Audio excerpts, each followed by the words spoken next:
Abby, how's it going, man? Not bad. How about yourself? I'm doing pretty good, bro. First of all, do you acknowledge that this is live and I can Yes, use the sir. clips Yep. however I choose? Yep. Okay, where you calling from, man? What's your business? I'm calling from Toronto, Canada. My business is selling insurance. Okay, how can I help you? Yeah, so I mean, I just kind of started in sales about 3 months ago. I come from an insurance background, and basically, what I do is I sell insurance, business, home, and auto, and I'm just trying to get leads through my Instagram.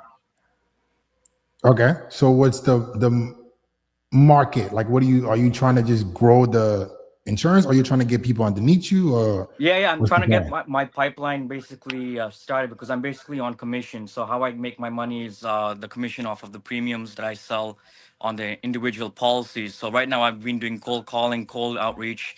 I've been getting some leads from social media, but they've been low quality leads. So I'm just trying to work on just kind of growing my social media, making the content better to just kind of get more leads, inbound leads through my social media.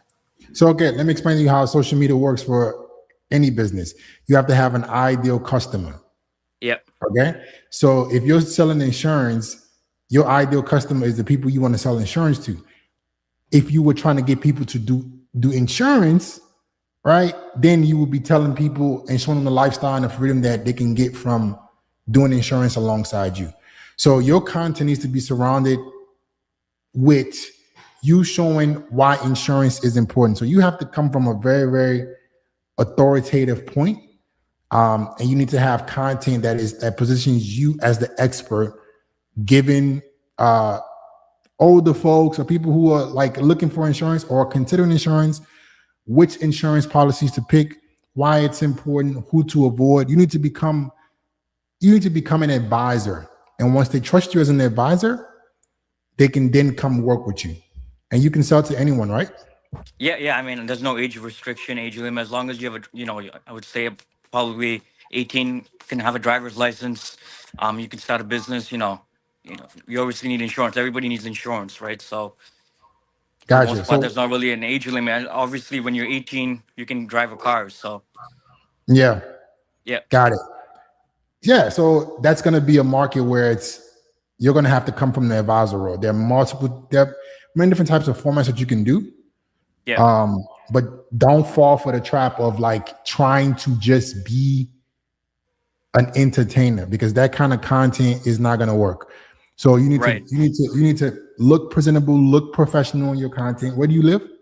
I live in Toronto, Toronto, Yeah, Canada. it's on the planet. Yeah, Right. So you need to create an image of an advisor, an insurance advisor, because a lot of people have a lot of stigmas around insurance. They think no, for sure. that you Yep, guys are trying to scam them, that it's not worth it. right, So you gotta make content debunking all those limiting beliefs. You got to make content showing them why it's actually beneficial and not hurtful. Like you right, got to talk about the negative scenarios, what happens if their family member dies. Like you got to target the demographic, and that's nothing very important. Your ideal customer needs to be the person that is most likely to get insurance. right. So Yeah. who is that right now for you? Yes, I mean, I don't sell any life insurance. I just sell, home, auto, and business. So I would say my target audience is business owners, anybody that owns a car, anybody that Mhm. owns a house. Since I'm 30, I would say I'm a millennial. So I mean, millennials is kind of my target audience, just because in my network on social media, it's mostly young people. So that's how I've been kind of getting most of my clients has been people my age for the most part. I've not really Yeah. gotten any clients that are kind of elderly people. So I would say it's been mostly friends, family. And then the strangers that I'm getting, their demographic is my age group. I would say between 20 mid 20s to 30s. So which insurance do you usually sell the most? I would say personal line, so like home and auto. But I'm trying to go for commercial, business, because that's where the money's at. So that's what I'm saying. If you're selling to multiple different demographics, it's going to be hard. You should pick one, Yeah. because when you pick a demographic, it then makes the content easy. It then makes the hooks easy. It then Right. makes the offer easy. Everything becomes easy once you know who you're trying to serve. Right. So if you're trying to sell home, auto, and like a commercial or business, like you're talking to so many different people. Right. I will pick one. Which one do you sell the most currently? So I mean, right now it's personal, but my background in insurance comes from commercial lines. So that's what I want to focus on is commercial, like hospitality and property. Yeah, Gotcha. How much does that that's like usually my bread and cost? butter. How much does I that mean, usually those cost? premiums can range from about 5,000 to $100,000. I mean, I've worked on policies as big as 80 to $100,000. Wow. And that's a Yeah, year, right? that's for the year. Yeah, I mean that's those are obviously with the business owners that are doing like 40 to $50 million in revenue. So the more money you make, the more premiums are for your business insurance policy. Gotcha. So currently, right now, where do people get insurance from? Like, where do they So I those mean, that ideal customer? yeah, I mean, so like I kind of in terms of like where they get their business insurance from in general or from Yeah, me. because you have to look at where do they usually get their insurance from? What are So they their get it from like mindset? online brokerages. There's online brokerages that are here in Canada that are strictly online. For me, Mhm. I'm based out of an office, so I everything is done online, but clients can meet with me in person if they choose. But for the most part, it's all done online. Even when a client wants to shop for insurance, they can go to various different websites, insurance brokerages that are Gotcha. online. Yeah, one of my competitors is actually one of my old employers, so that's probably the biggest competitor. Yeah, Yeah. So ideally, you want to figure out what your competitors are not doing. If you can have right. a personal touch point with these Yeah, business owners who are making a lot of money and they come to trust you, because the thing right. about people who make a lot of money is that they usually tend to go where they're advised to go.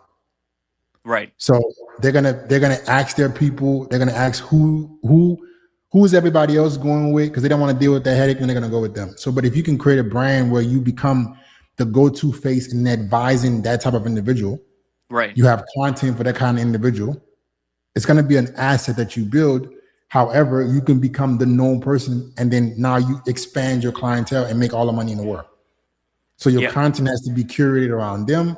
Your hooks need to be curated around them. The formats have to be curated around them because that's your ideal buyer. Right. Does that make sense?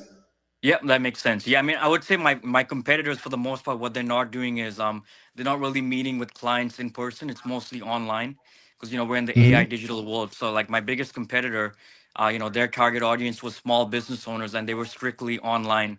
Um, my old employer, so like they wouldn't meet with clients in person. What I offer is a personal touch where if a client has a problem, I mean, like they can just meet with me in person. They can call me on the weekends.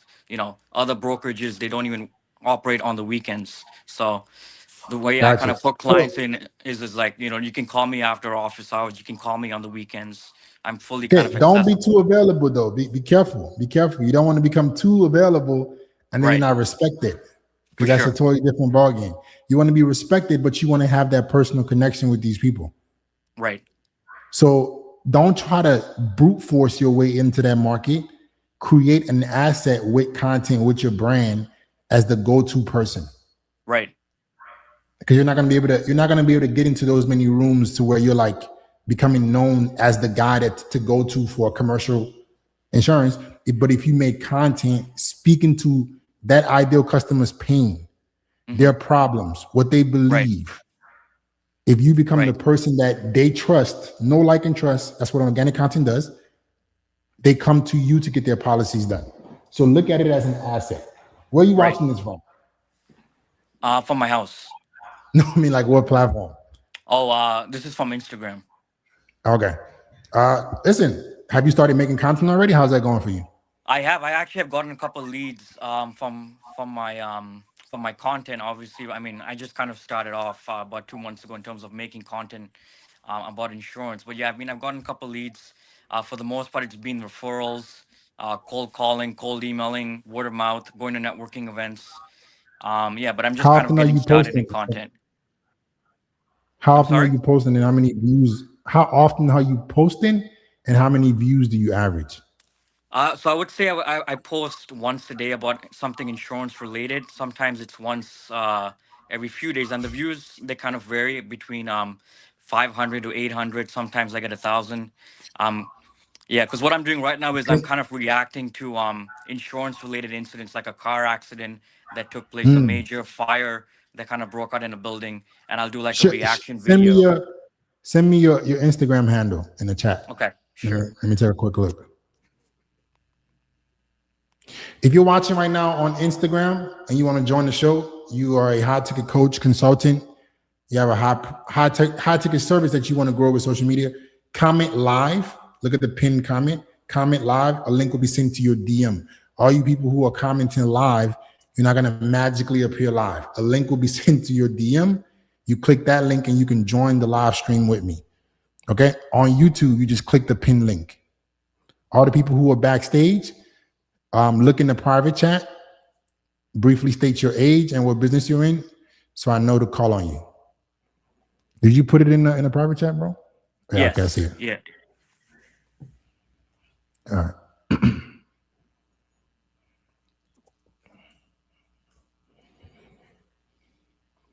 Okay.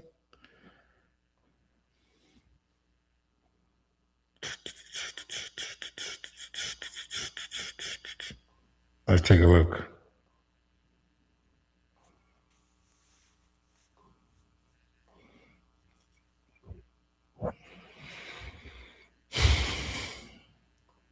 Okay. Founder bets, I manage leverage and risk and help people save money on your home. Yeah, I remember you had like gambling stuff. I remember you messaged me Yeah. before. So that's something I wanted to talk about too. That's actually how I've gotten some of my leads. Is from my, my my Okay, we personal got to get brand. to other people. That's the problem. We can't spend 30 minutes with you just alone. Yeah. But right off the bat, you don't have your content on your page. I mean, It's on my Reels tab. you can't do that. You have to put the content on the actual feed, or people are not going to see it. The visual identity is kind of crazy. Like if you look at your page at first glance, bro, like does this look like someone that sells high premium insurance to commercial businesses? No. Right. So like how you're represented to your ideal customer is how you're going to be treated. This Instagram does not look like somebody that, like if I have a business doing 30, $40 million a year and I come to this page, it's not going to work. I don't even know I wouldn't even know clearly what you do. So your bio it needs to be more clear who you help and what you help them do. All right. The content needs to live on your feed. Okay. It can't just be photos of yourself. You got selfies of yourself. You're making it a personal page and you're making it, you're trying to mix business within it. It needs to be content that talks to your ideal customer. You need to represent yourself the same way that you want your ideal customer to want to spend money on you. Okay? Right. So go and fix that.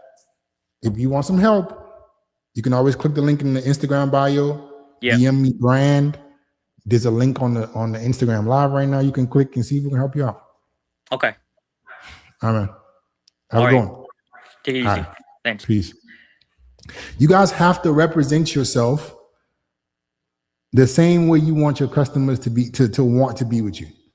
All right. You can't want high level customers, but also don't come across as high level. Okay. Who's next in the chat?